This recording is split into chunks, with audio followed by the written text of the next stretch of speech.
Good afternoon, everybody. This is so exciting to see so many people here for this awesome event we're going to have this afternoon. I am Mel Callan. I co-chair the Coalition to Prevent Lead Poisoning, and we were established about 12 years ago when some movers and shakers in the community, specifically Ralph Spezio, retired principal of School 17, started the coalition because what he noticed was the monster face of lead poisoning. And over the years, we've been able to reduce the rate of children who've been lead poisoned every year from about 1,200 a year, new kids being poisoned, to more like 280. We're still not done, so we are still an active coalition, and we are proud to be the recipient of the Rochester Medical Orchestra's generosity in having a not-for-profit organization be able to collect donations at each of one of their performances that they have twice a year. So today is our day for a coalition. You'll see people at the door passing the hat. Elizabeth McDade is the face of our staff person. We work through the Finger Lakes Health System Agency, and they've been very also generous in providing some Elizabeth's time to help us. We are strictly a volunteer organization, and Elizabeth helps us with that. And I'm also proud that two of our hardworking members are part of the orchestra. And we have lots of information here. Elizabeth is going to explain a little bit more about that, but we are just thrilled that you're all here, and we hope that children enjoy themselves. And we want to very much thank the Flower City Ballet and Shaq, Payne, who's going to be the narrator, and certainly the Rochester Medical Orchestra for this wonderful opportunity for us to teach people more about lead poisoning and what we can do to prevent it and provide all the information that you need. So with that, I'll turn it over to Elizabeth. Good afternoon, everybody. Thank you so much for coming in this afternoon. It's a beautiful day, and we really appreciate the fact that you made the choice to come here.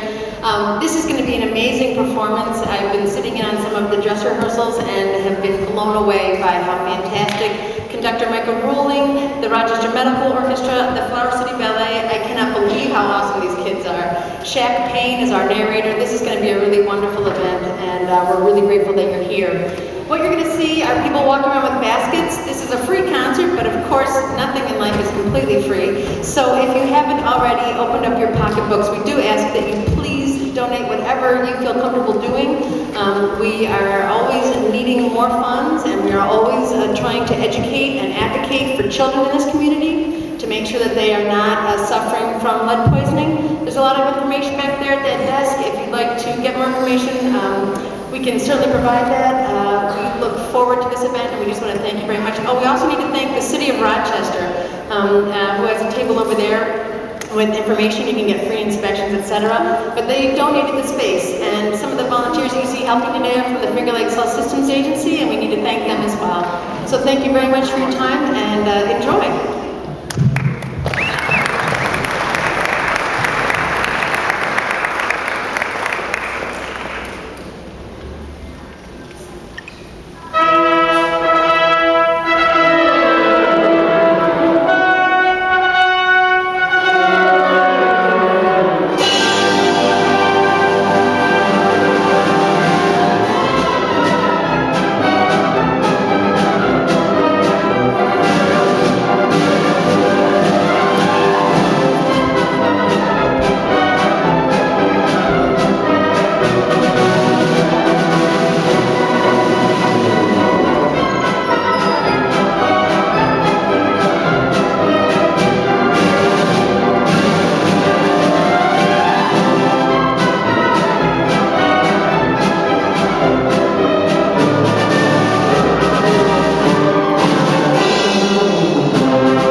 Good afternoon, everyone. How are you today? Isn't this a nice day for this? My name is Michael Ruling. I'm conductor of this Rochester Medical Orchestra, and echoing some of the things that were said earlier, it's been a real pleasure to work with the people from the Flower City Ballet, from the Lead Coalition, and from the city of Rochester. This is a wonderful community we have here.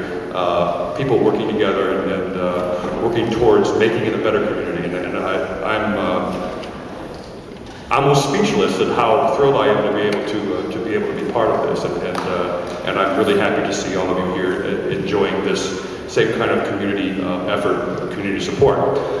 The music we're going to do today is primarily taken from folk stories about children involved with heroic things, heroic feats. How many? Let's see. If you're under the age of 20, raise your hand. I want to see what we have here. If you're over the age of 20, don't raise your hand. How many of you, under the age of 20, how many of you know the story of Hansel and Gretel? Raise your hand.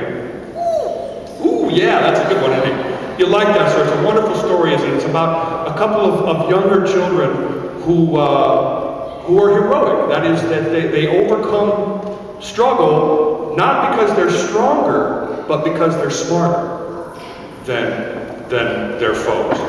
Many of all the folk tales that involve children usually have this as a theme, that it's through your cunning, through your brains, that you really overcome struggle. And in the case of Hansel and Gretel, of course, they overcome the witch by being smart. Again, under 20, how many of you say a bedtime prayer before you go to bed? How many of you say a little prayer when you go to bed? Okay, there's a scene in Hansel and Gretel when they're going through the forest and they're lost and they're trying to find their way, that they get very tired. The Sandman comes along and visits them, and they get sleepy. So, but before they go to sleep in this journey through the woods, they say, yeah, but before we lay down, we have to say our prayers. So they sing together this little prayer where they're asking 14 angels to surround them, to surround the different parts of their body and protect them while they're asleep. So we're going to hear this sung. Our Hansel is Reagan and our Gretel is Rebecca. Reagan and Rebecca, could you come out here, please?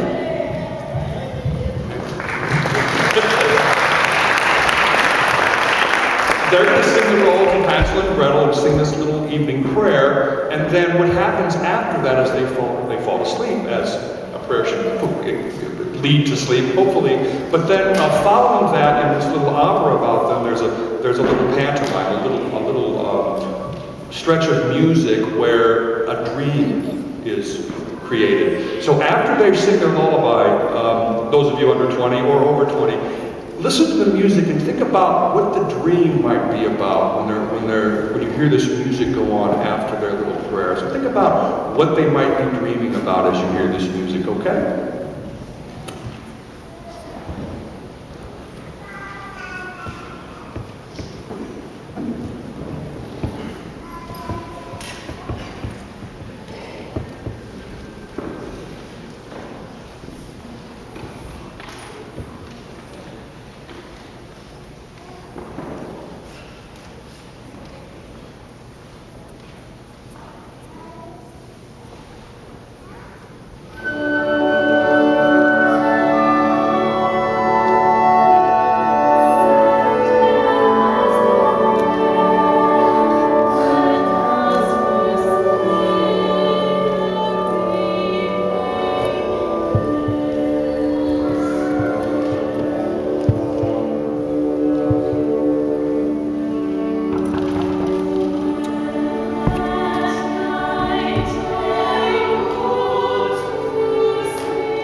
So that's nighttime.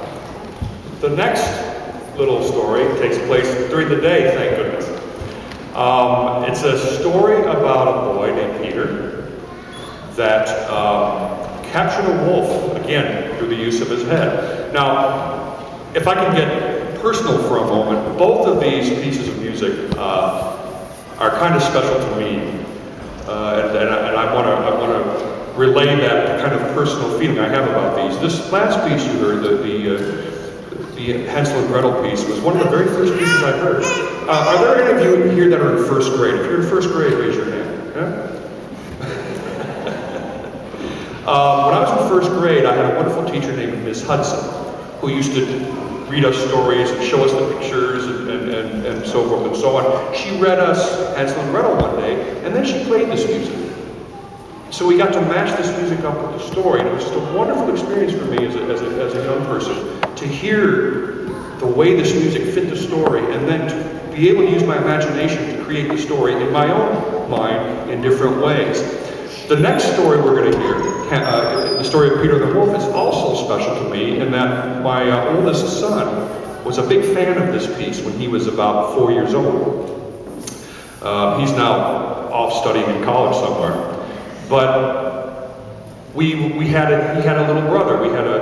My wife and I had another boy, and we left it up to Alexander, my oldest son, as to what we would name the little boy. And because he was so into the story, my second son's name is Peter.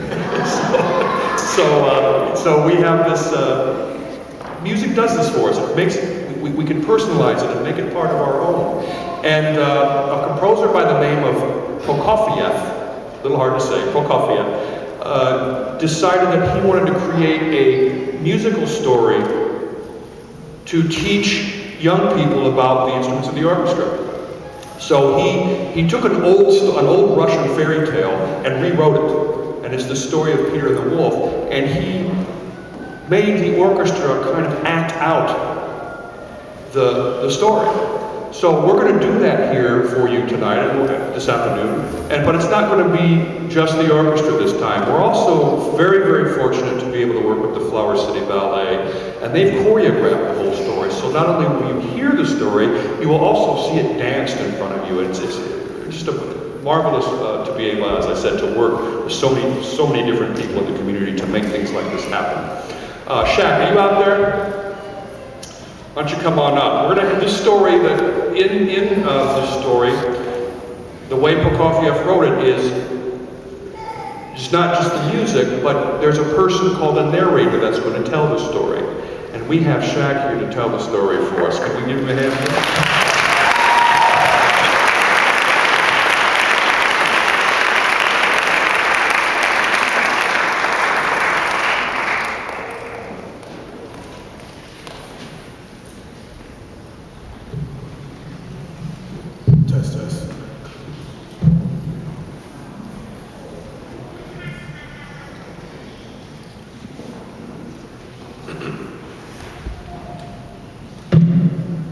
Good afternoon, everyone.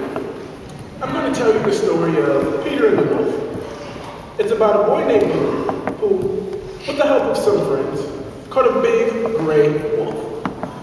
You may have often enjoyed the story sitting in your classrooms, or in the library, or even at home, listening to a teacher or parent read it to you and your friends. After reading a page, they will show you the picture before turning to the next page. But this story is not a picture.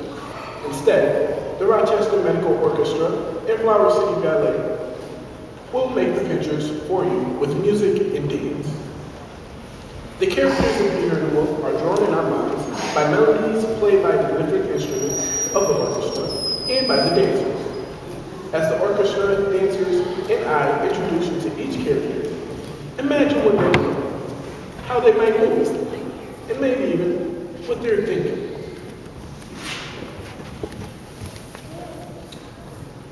This is our hero, Payne, whose melody is played by the strings of the orchestra.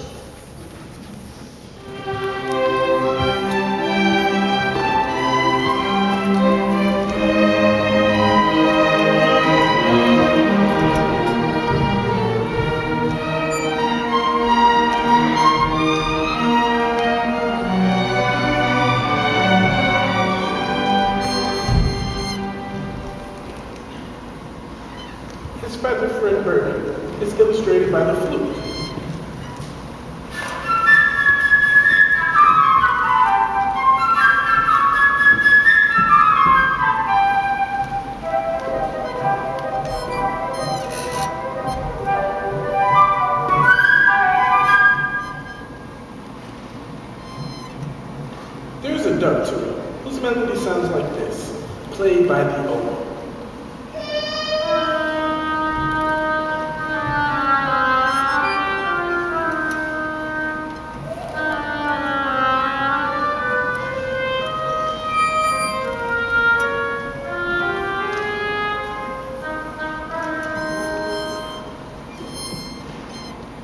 And the sneaky cat is represented by the clarinet's melody.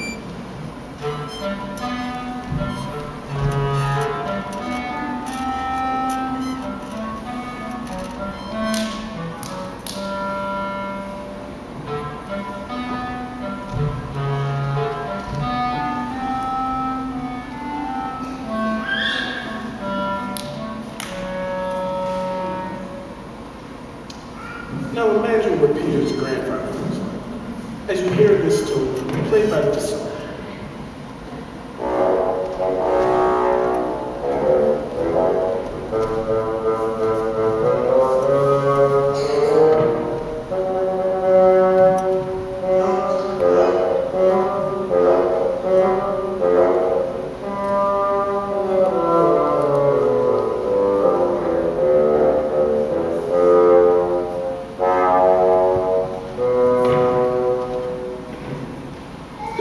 Played by the French horns represents the wolf.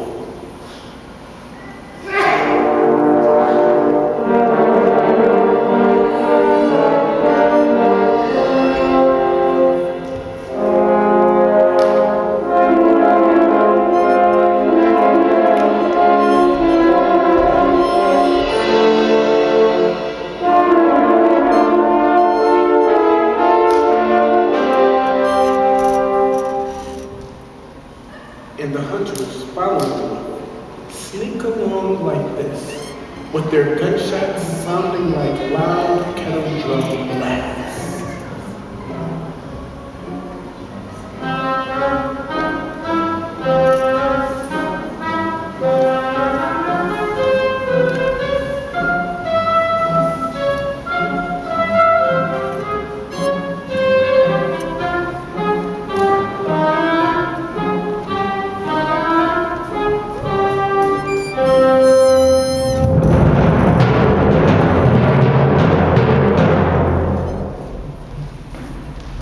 Now keep these characters pictured in your mind, and we'll start our story. Ready? Are you picturing them? Good. Here we go. Peter lived with his grandfather in a house just outside a small village. The house had a grassy yard, a garden of vegetables and flowers, a tall stone wall with a strong gate surrounding the house, yard, and garden.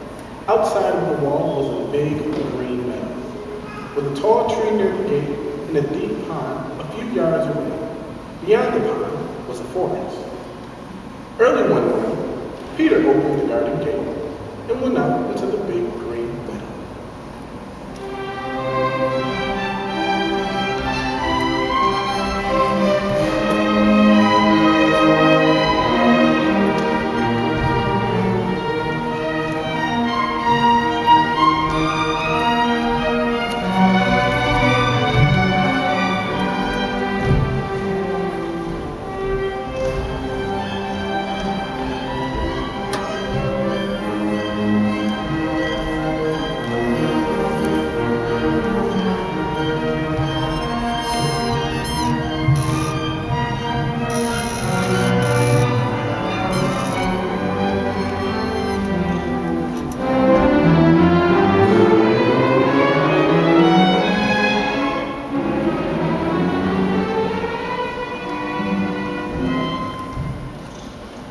High up in the tree sat a little bird, one of Peter's friends. Everything is quiet and still, chirped the bird. Everything is quiet and still.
Following Peter, waddling from side to side, came a duck. She was very glad that Peter hadn't shut the garden gate and decided to take a bath in the pond in the meadow.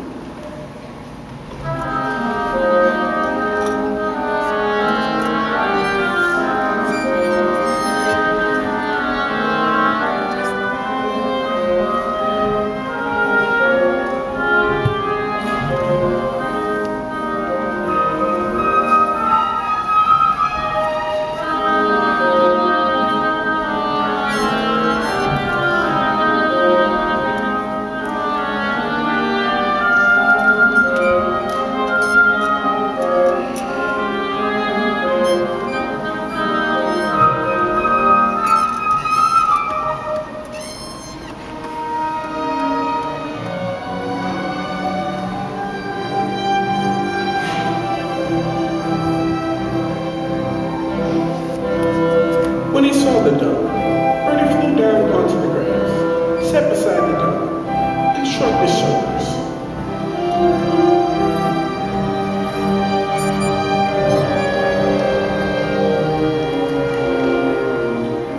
What sort of bird are you? He asked.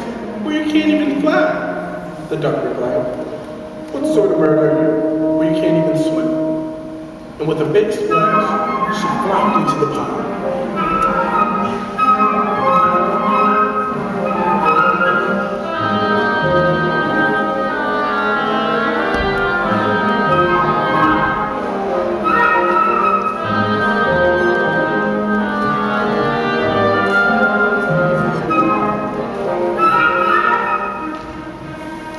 They argued for a long time, while the ducks ran around the pond, and the little bird hopped along with them.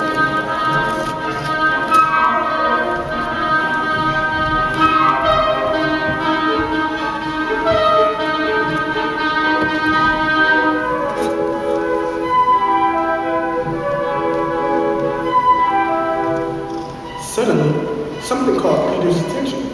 A cat was crawling through the tall grass.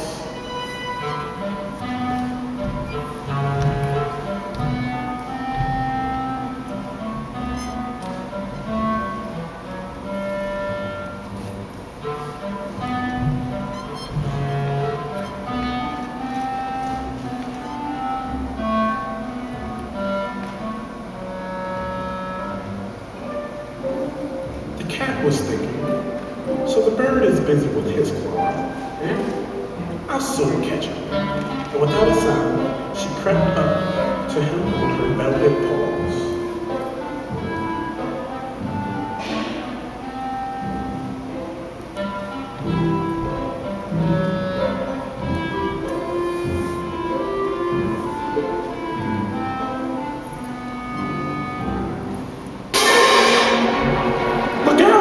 Look out, shouted Peter, and in a flash, Bertie flew up into the tree.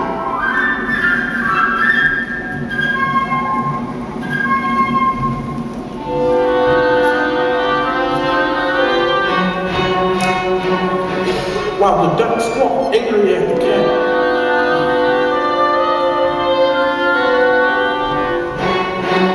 From the middle of the pond,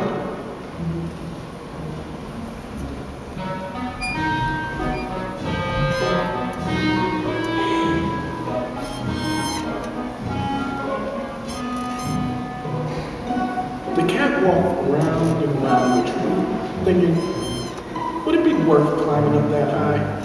By the time I got there, the bird would have surely flown away.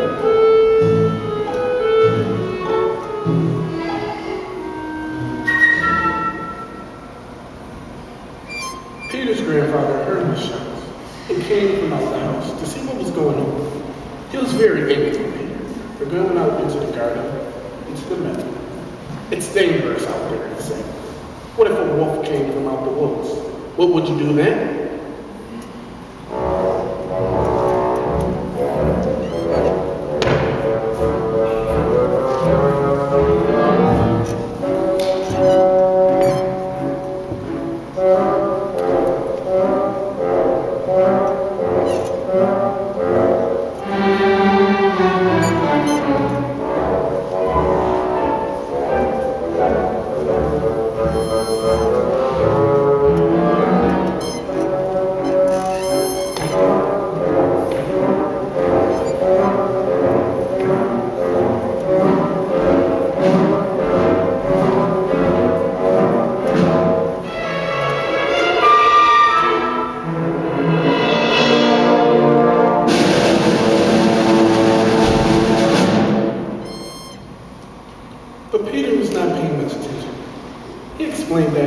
boys like him weren't afraid of wolves.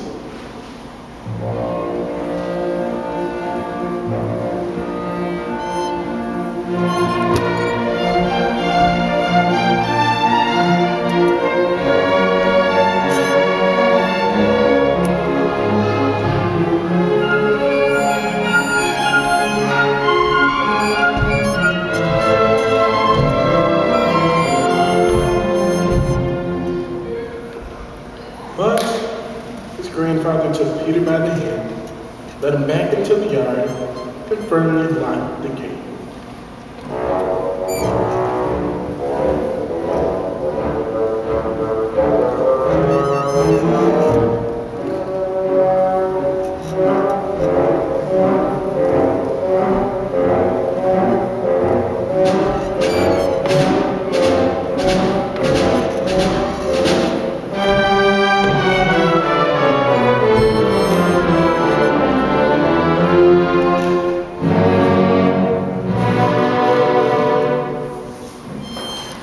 No sooner had it gone, out of the woods came a big gray wolf.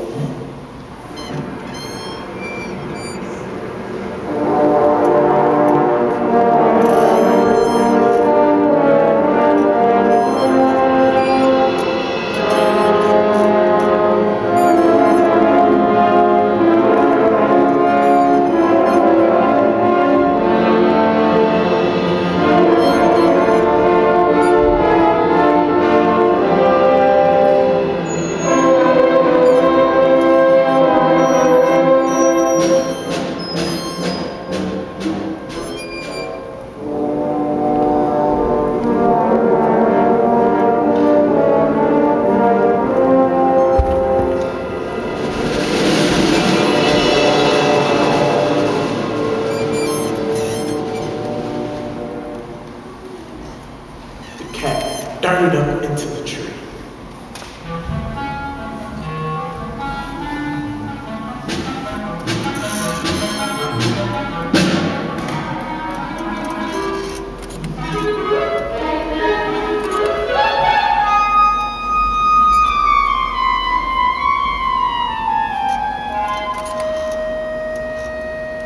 The duck squawked, and in her excitement, jumped out of the pond.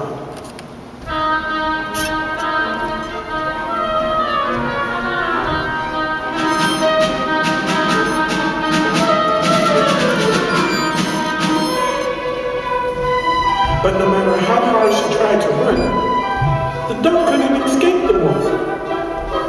He got closer and closer. He caught up to her, finally catching her.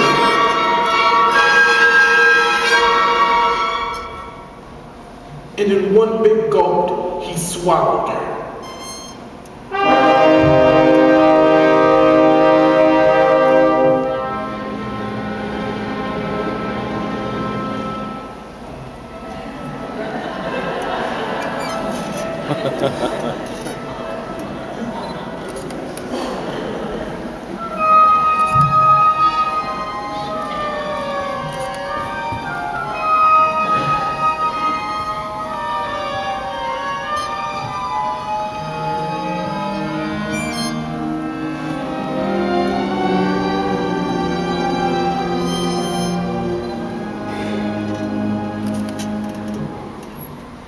This was now the situation.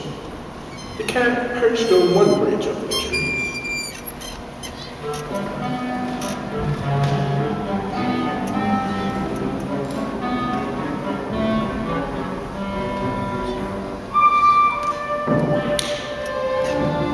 And Birdie on the other.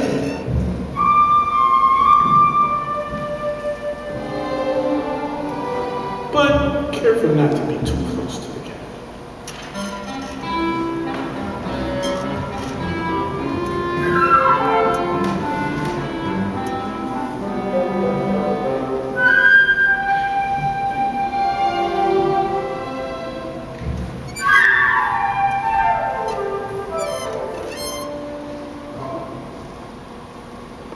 And below them, the wolf was pacing around the tree, looking up at them with greedy, hungry eyes.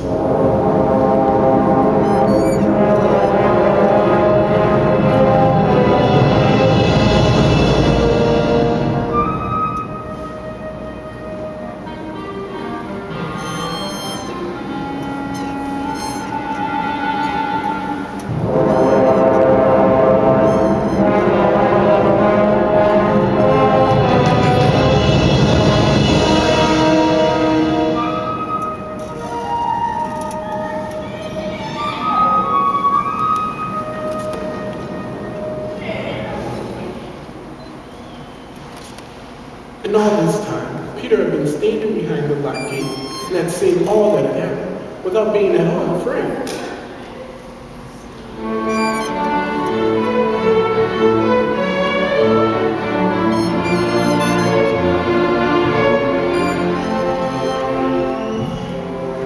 He ran into the house, grabbed a thick rope, and climbed to the top of the garden wall.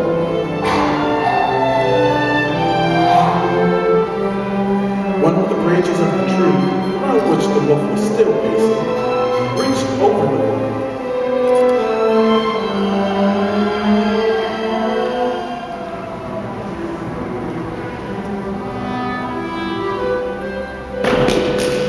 Grabbing a hold of the branch,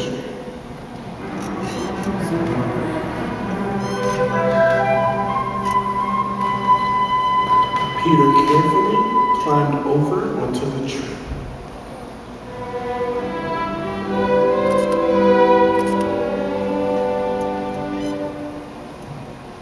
He said to Birdie, "Fly down and circle around the wolf's head, but be careful that he doesn't snap you up."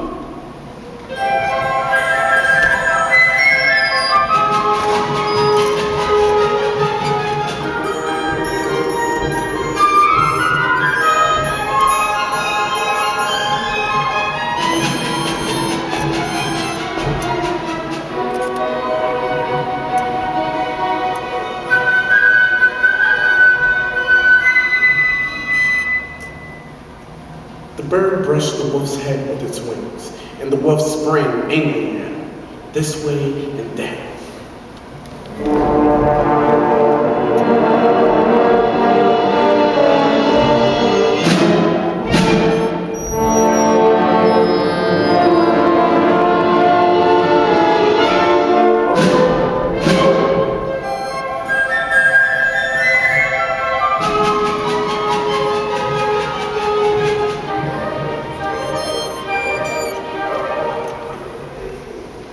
Oh, how Birdie teased the wolf, and how the wolf longed to catch a hold of him.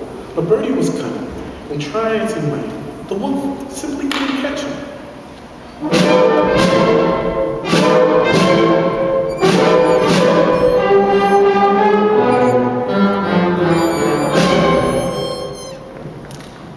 By now, Peter had made a noose with his rope, and very carefully lowered it down.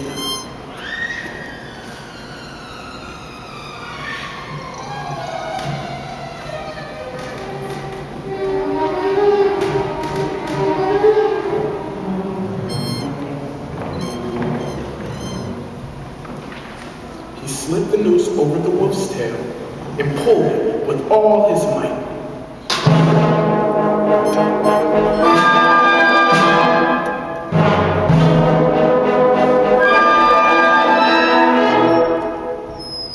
The wolf, realizing that he had been caught, leapt around furiously, trying to tear himself free.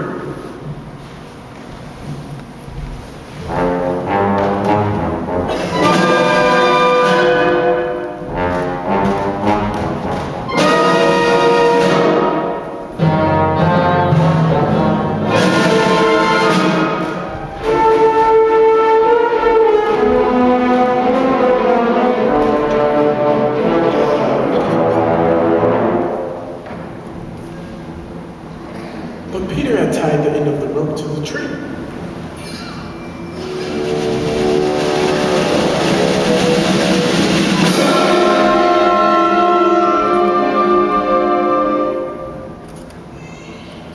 And with each leap, the wolf drew the noose tighter and tighter around his tail.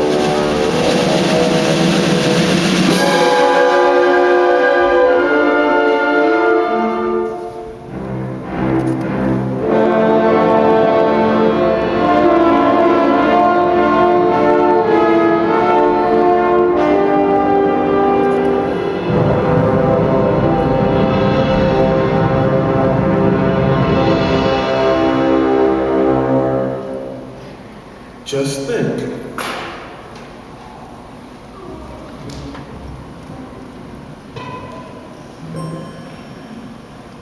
out of the woods came hunters.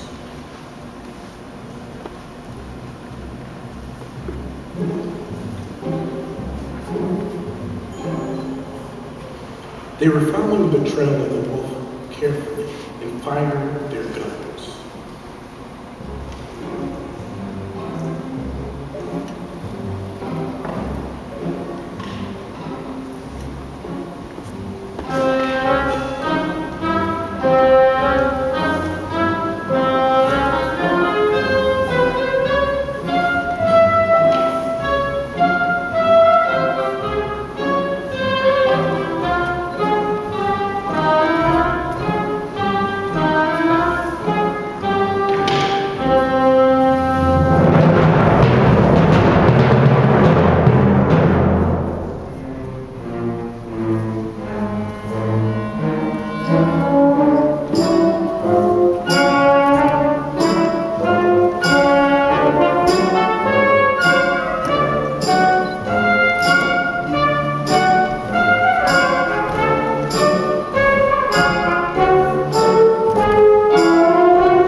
But Peter shouted down from the tree, "You don't have to shoot. Bertie and I have already caught the wolf. Now let's take him to the zoo."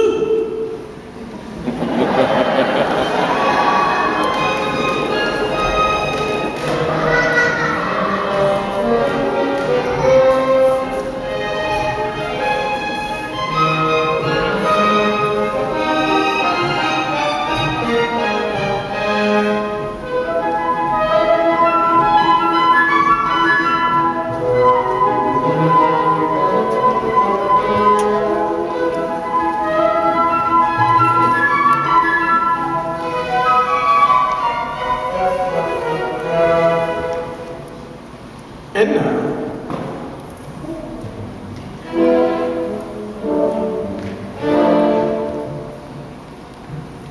imagine the triumphant procession.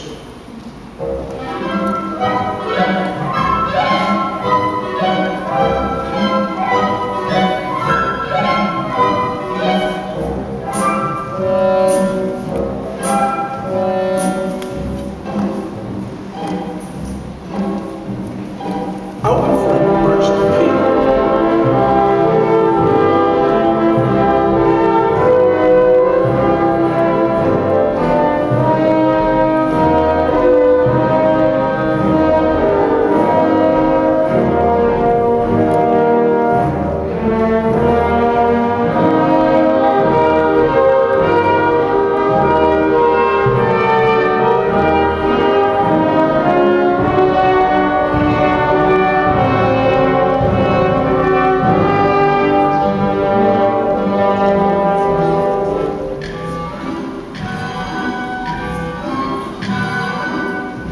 After him were the hunters, leading the wolf.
Behind him came Peter's grandfather with the cat.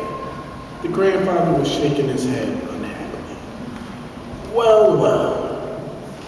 But what if he didn't catch the wolf? What then?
See what we've caught?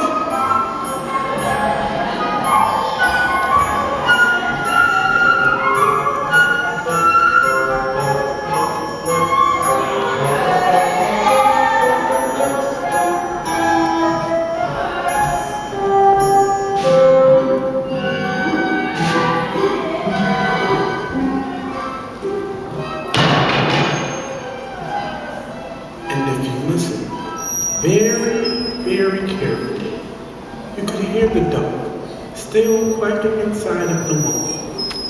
For the wolf had been in such a hurry that he had swallowed her alive.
I've been up here for about an hour now. I'm kind of tired. Whatever you guys like to conduct the orchestra for a little while? Yeah? How many of you would like to conduct a little bit? Excellent. What I ask you to do is I'll ask you to come up here. Everybody who wants to conduct, I'm stand right here and get in the line, okay? I'm too tired, I can't do this anymore. I think I gotta play it simple anyway. Right? Okay? Let's get in the line right here, okay? Do we have batons for them? Hey, we have batons for them. What we're gonna have you do is for a little while, she's gonna hand out some little batons for you to practice. And then I'll have you each come up here and step up on the stage and lead the orchestra for just a little short time, okay? And then you'll go down these steps, all right? All right? Let's see how you do. Everybody lift up your baton in your right hand. Or your left hand, I don't care. Okay? Now, go down, up, down, up, down, up, down, up, down, up. Make circles. Oh, that's my... Go down again, up, down, up. This is down. I get confused myself. Okay? I think we're ready. So as everybody else comes up here and conducts, you guys practice and then you'll each get a turn to come up from the orchestra, okay? Deal? Y'all ready to do this? Are you all ready to do this?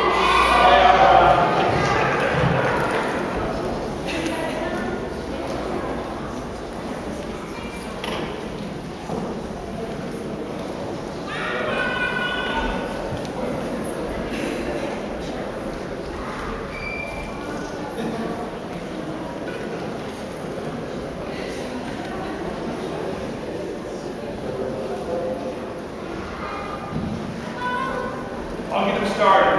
Okay? Ready? Yeah?